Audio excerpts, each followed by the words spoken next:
Dorival Júnior detona geral, dia decisivo para o Vasco, desfalque importante no Botafogo, Marcos Braz viaja por reforços e Ramon Dias vira plano B no Corinthians. Fala galera, sejam todos bem-vindos ao canal BTB Esportes, eu sou o Jonatas Santos, chegando com tudo nesta quarta-feira, trazendo as últimas notícias e informações do futebol para deixar você bem informado, bem atualizado nos assuntos, mas antes, é claro, na humildade, na moral, se você não é inscrito aqui no canal BTB Esportes, inscreva-se aqui agora, ative o sino das notificações na opção todos, deixe o like nesse vídeo, galera, é muito importante para o nosso trabalho, é muito importante para o crescimento do canal. O like, por exemplo, faz com que a plataforma do YouTube entenda que esse vídeo é relevante, é importante para as notícias e acaba recomendando para muitos apaixonados pelo futebol. Sem mais delongas, obrigado pelo like, obrigado pela inscrição e também pelo seu comentário aqui no chat. Um abraço para geral. Falando em geral, vamos aqui à fala do técnico Dorival Júnior, que na coletiva admitiu problemas na seleção brasileira após o empate por 1-1 contra a Colômbia pela terceira rodada da Copa América, e com isso a seleção brasileira até se classifica em segundo lugar do grupo D e agora vai enfrentar a seleção do Uruguai no próximo final de semana, líder do grupo C.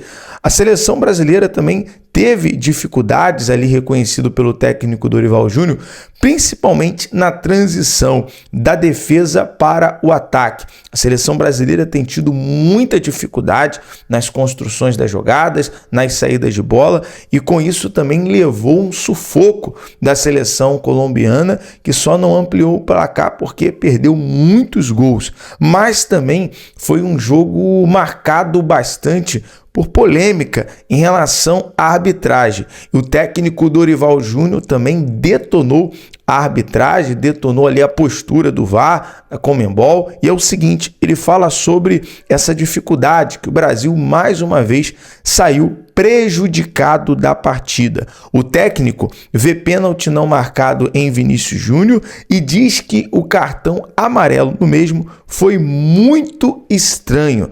Quero saber aqui a sua opinião, você torcedor, você que acompanhou o jogo da seleção brasileira. Inclusive, vou colocar aqui no primeiro comentário fixado a zona mista dos jogadores, falaram mais sobre esse assunto. O Rafinha, que foi autor do belíssimo gol de falta da seleção brasileira, que há 4 anos e meio não fazia ali um gol de falta. O último gol foi com o Felipe Coutinho. Vamos aqui falar em Felipe Coutinho, falar sobre o Vasco também, as últimas informações do Vasco da Gama.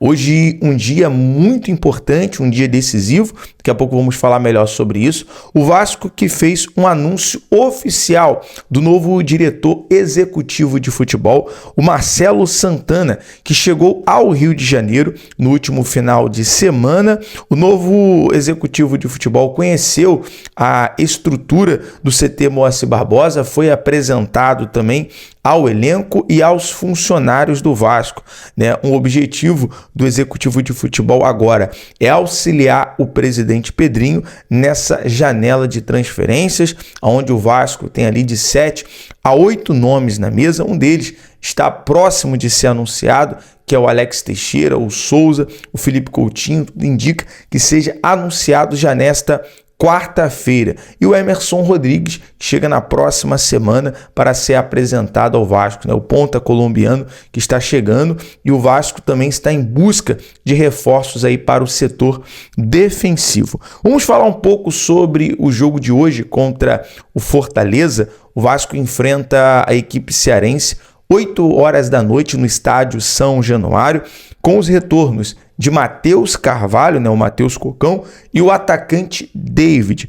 Tendo ali como desfalque, é importante o João Vitor, que sofreu uma lesão no jogo contra o Botafogo no sábado, e o Estrela, que vai ser preservado depois de ter sentido dores no joelho, saiu aos 15 minutos para a entrada do Payet, então o jogador vai estar à disposição do técnico Rafael Paiva na próxima partida. Com isso, a provável escalação do Vasco para hoje é o goleiro Léo Jardim, lateral direito Paulo Henrique, a dupla de zaga Maicon e Léo Pelé, lateral esquerdo Lucas Piton, Hugo Moura e JP e Payet fazendo o meio de campo, né? O Matheus Carvalho vai ser opção no banco de reservas, e o ataque Adson, David e Verratti, centroavante, na partida de hoje contra o Fortaleza.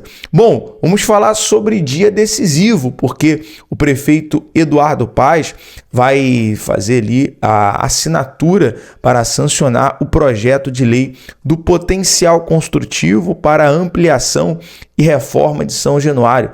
Um dia histórico.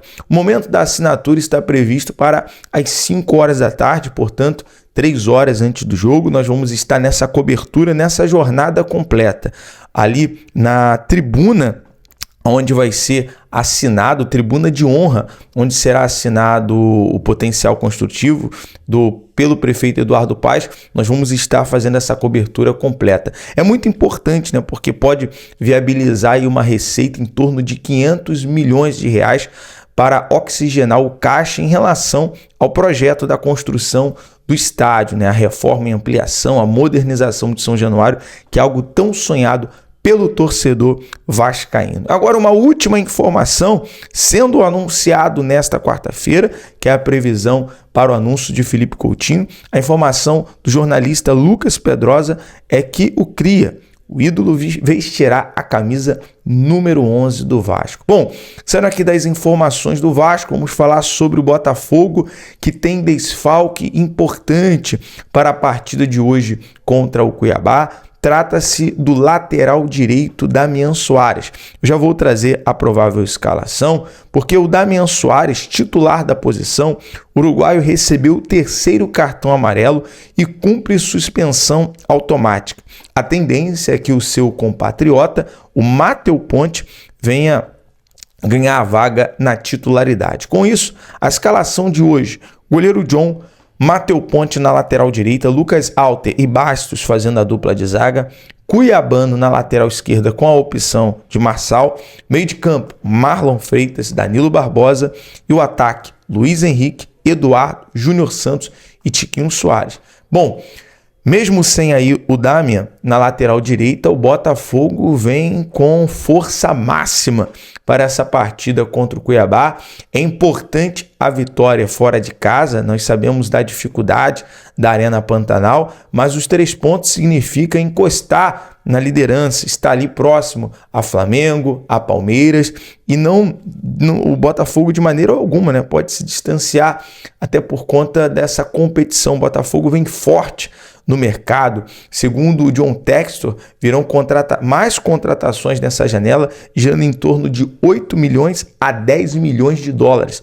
Além do Thiago Almada, que já está acordado para ficar no Botafogo até o final do ano, em busca de títulos, em busca de vitórias, né? Logo em seguida ele vai para o Lyon da França, mas o Botafogo vai trazer jogadores além do Thiago Almada para ficar ali durante 1 ano, 2 anos. De fato, o Botafogo muito forte no mercado da bola, e claro, tendo mais alguma atualização, nós vamos trazer aqui para você, torcedor alvinegro. Vamos falar sobre o Flamengo. Ontem nós realizamos aqui o embarque rubro-negro diretamente do aeroporto do Galeão rumo a Belo Horizonte. O Flamengo, chegou ontem no Wilton Garden Hotel lá na Savassi, em Minas Gerais. E ontem nós tivemos até achamos estranho, né, fora do comum, do normal, o Marcos Braz e o Bruno Spindel não viajar com a delegação rubro-negra para Minas Gerais. Foi aí que surgiu a informação. Os 2 dirigentes vão viajar rumo à Europa em busca de reforços, em busca de contratações. A prioridade do Flamengo no momento é o volante da Lazio, Marcos Antônio, que a negociação está bem encaminhada, a negociação está bem avançada. A princípio, a proposta é um empréstimo por opção de compra.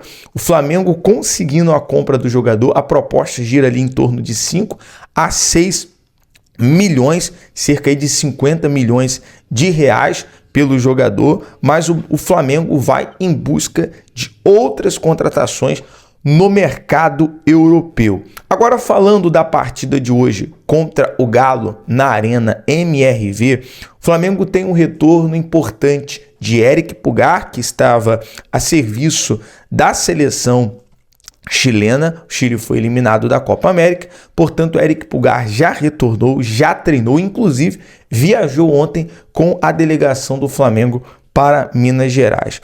Uma outra novidade na escalação pode ser o Carlinhos no lugar do Pedro. O Pedro ele vai ser relacionado para a partida, mas o Pedro vem tendo aí um desgaste, né?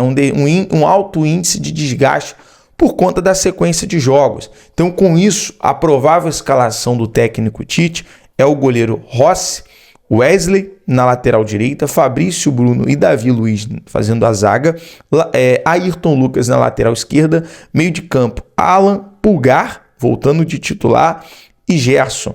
Ataque Luiz Araújo, Bruno Henrique e Carlinhos. Portanto, essa é a provável escalação do Flamengo contra o Galo. Nós vamos estar de olho nessa partida, na coletiva do técnico Tite. Você vai poder acompanhar tudo aqui no canal BTB Esportes. Galera, saindo aqui eu já vou trazer informações aqui do Corinthians, só lembrando, daqui a pouco, ao vivo, teremos a apresentação do técnico Mano Menezes no Fluminense. O Mano Menezes, que chegou na madrugada de segunda para terça no Rio de Janeiro, já conheceu ali, já se apresentou nas dependências do CT Carlos Castilho, convocou o torcedor do Fluminense para apoiar esse momento do tricolor carioca e hoje vai falar com a imprensa a partir do meio-dia, você vai poder acompanhar aqui ao vivo. Bom, fechando aqui os times do Rio, trazer uma informação muito importante do Corinthians. O Corinthians tem como prioridade o técnico Carille do Santos, mas também tem o técnico Ramon Dias como plano B para assumir o comando técnico. Carille, segundo segue sendo prioridade do Corinthians, mas o Ramon Dias ganha força.